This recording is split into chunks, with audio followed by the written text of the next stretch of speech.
you know, I always tell people, don't worry about shit that you cannot control. It's pointless. It's gonna drive you crazy. And at the end of it, you're not gonna be able to do shit about it. So what's the point? You know what I mean? Don't worry about shit you cannot control. That will make your life so much easier. Like, seriously. Do not worry about shit you cannot control. Now, by me saying that, let me say this. Let me sit here and make my stance very, very, very, very clear. You know, I see a lot of mixed, yeah. And let me just explain this. Where I stand with Trump, right? I don't vote, you know. That's my prerogative, and I believe that is a choice, an American choice, correct? Correct. All right. So, I have never voted. But what I don't like is the narration of Trump is just like this big ass racist and da da da da da da. Me personally, I'm just gonna be real with you. Trump is one of the people who, like, if you fuck with him, he fuck with you. You know, like, he can hate you as equally as he hates a Russian, a black person, a Hindu, a fellow white person. I think he can hate as equal. Honestly, I think Trump's just about that money. You know what I'm saying? And why do I fuck with Trump? You know what I'm saying? It's because the savagery. He's gonna say the things that these other motherfuckers want to say. You know, this is like the last little bit of fresh air America's gonna have, besides me, on the saying what the fuck you want to say and shit like that without. Long story short, Trump don't live in a sensitive world that half of America chose to live into. I'm still stuck in the 90s. I don't care. I'm going to say what the fuck I want to say, period, point blank. I don't give a fuck who likes it, who don't like it. I don't wake up every day to say shit that people going to like. That's not my job, nor do I even give a fuck, if I'm just being honest with you.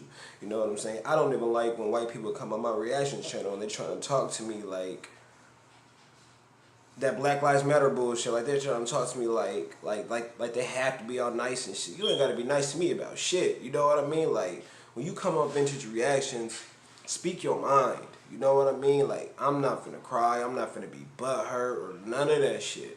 Nothing. Like, seriously. I like raw and uncut conversations. I don't care what color you are. Speak your truth, period. Like, I'm gonna speak mine, so you gonna look dumb as fuck if you don't speak yours. Don't let these black people out here sit here and make you feel pressure. You have to sit here and get you a Black Lives Matter t-shirt on or a sticker on your car. Fuck all that shit. Be you. Seriously, like, be you. I don't know who needs to hear that shit, but be you. You know, and me coming from the streets, I like to see grown men, Debo, if you don't know what Debo means, you know, punk, bully, whatever, other grown men. And the way that Trump did Jeb Bush, it's classic. It's classic. The only thing he didn't do in this situation is tap his pockets and take his lunch money. That's it, that's all. But, you know, some people be telling me I'm going to lose subscribers and shit like that because I speak my mind. Oh, well, you know what I'm saying? I can care less. Honestly, I'm not going to change for nobody. And I don't want you to change for me. You know, I want to meet you and greet you at your best with your mouthpiece, with your mental stability. I want to hear what you have to say. I don't need you to sit here and pat me on the back and tell me everything's going to be okay, because it's not. Just keep it real with me. I'm going to keep it real with you. And for those who can't stomach the shit that I say, those are the people who should probably just fuck the fuck off. You know what I mean? Basically, I'm not about to sit here and act like I'm just this horrible ass victim. You know what I mean? Because it's bigger than that. Everybody has said shit. I done said shit worse than Trump. Probably even this morning. You know what I mean? But anyway, let's check this out right here. Drop me a comment. Let me know what you think. He wanted casino gambling in Florida. I didn't want Yes, you did. Totally false. You wanted it.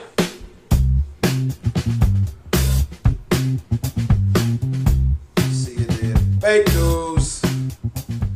One of the reasons Mr. Trump is a frontrunner, Republican voters say, is because they like the fact that he is not bought and paid for by wealthy donors.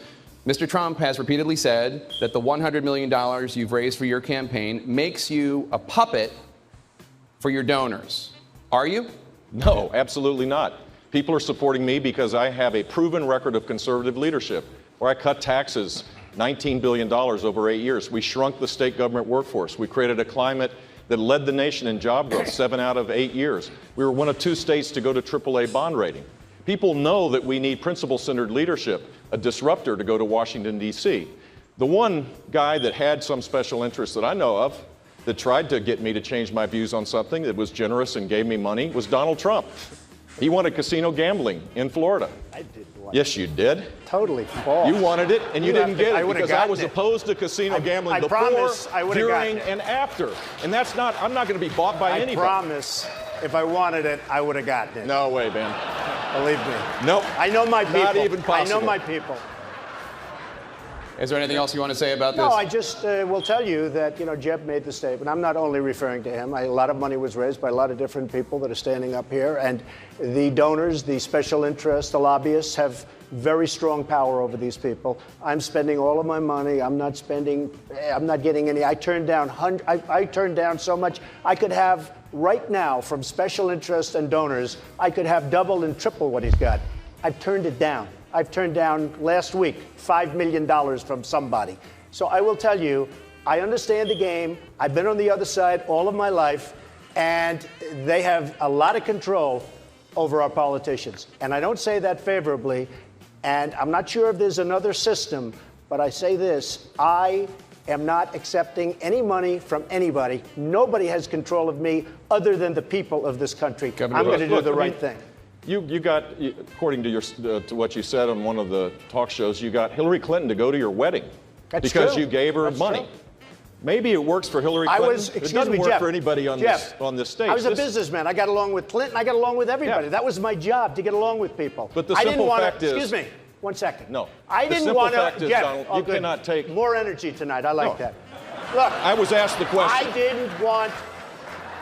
It was my obligation as a businessman to my family, to my company, to my employees, to get along with all politicians. I got along with all of them, and I did a damn good job in doing it. Go ahead. So, Damn. he supports Pelosi. He supports Schumer. He supports Clinton.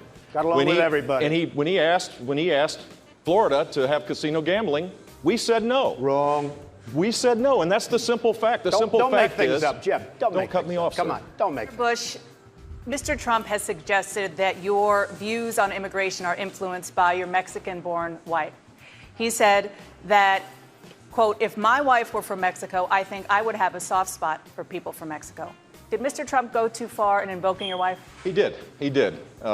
You're proud of your family, just as I am. Correct. To subject my wife into the middle of a raucous political conversation was completely inappropriate, and I hope you apologize for that, Donald. Well, I have to tell you, I hear phenomenal things. I hear your wife is a lovely woman. She is. I She's don't fantastic. know her, and this She is is a total absolutely the love of my life, and mischaracterization of what she's I right said. here, and why don't Good. you apologize Good. for her? No, I won't right do that now. because I said nothing Yeah. wrong, but I do hear she's a lovely woman. So here's the deal. My wife is a Mexican American. She's an American by choice. She loves this country as much as anybody in this room. And she wants a secure border, but she wants to embrace the traditional American values that make us special and make us unique. We're at a crossroads right now. Are we going to take the Reagan approach, the hopeful, optimistic approach, the approach that says that you come to our country legally, you pursue your dreams with a vengeance, you create opportunities for all of us, or the Donald Trump approach? The approach that says that everything is bad, that everything's coming to an end. Mr. Trump. I'm Jeb on the Reagan said side of this. that they come into our country as an act of love. With all of the problems that we have in so many instances, we have wonderful people coming in. But with all of the problems, this is not an act of love. He's weak on immigration, by the way, in favor of Common Core, which is also a disaster. But weak on immigration, he doesn't get my vote. Here's the fact. When Donald Trump talks about judgment, what was his position on who would have been the best negotiator to deal with Iran? It wasn't a Republican. It was Hillary Clinton. That's what you believe. I mean, the lack of judgment and the lack of understanding about how the world works is really dangerous in this kind of time that we're saying. So Is that the judgment that Well, you bring look, to the table, that Hillary Clinton you is a think great about it, negotiator, that she could bring about a better Your deal in brother Iran? and your brother's administration gave us Barack Obama because it was such a disaster those last 3 months that Abraham Lincoln couldn't have been elected. You know what? As it relates to my brother, there's one thing I know for sure. He kept us safe. I don't know if you remember, Donald. You remember the rubble? You remember the firefighter with his arms around it? He sent a clear signal that the United States would be strong and fight Islamic terrorism, and he did keep us safe. I don't know, you feel safe right now? I don't feel so safe. Already, it's very high energy, Donald.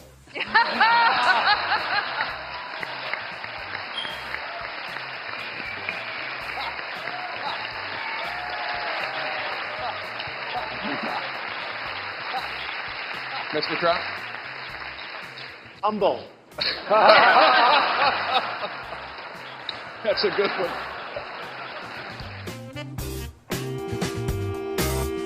Man. Yeah, he was punking the fuck out of Jeb Bush, and that's not even all of it. He had, and one of them, he had told him, he had basically told him to shut up, and he was like, oh, now you're a tough guy. But the shit is funny to me, you know what I mean? I don't stand on nobody's side, but like I just, if I had to pick, it would not be no Sleepy Joe or no motherfucking punk ass Kamala, you know what I'm saying? I just can't do it, you know? But yeah, I'm not on nobody's bandwagon, but if I'm gonna have somebody in the office, I might as well have a fucking savage in there, straight like that, a fucking savage. Let's go and talk that shit instead of being sneaky like Pelosi and all these weirdos. I'm just speaking the truth. Don't believe me? Go read for yourself. But other than that, drop me a comment. Let me know what you think. And if this video offended you, feel free to unsubscribe all you like, because I don't care. You know what I'm saying? I don't care to be politically correct, nor am I going to start being. And I'm just here to have a good motherfucking time.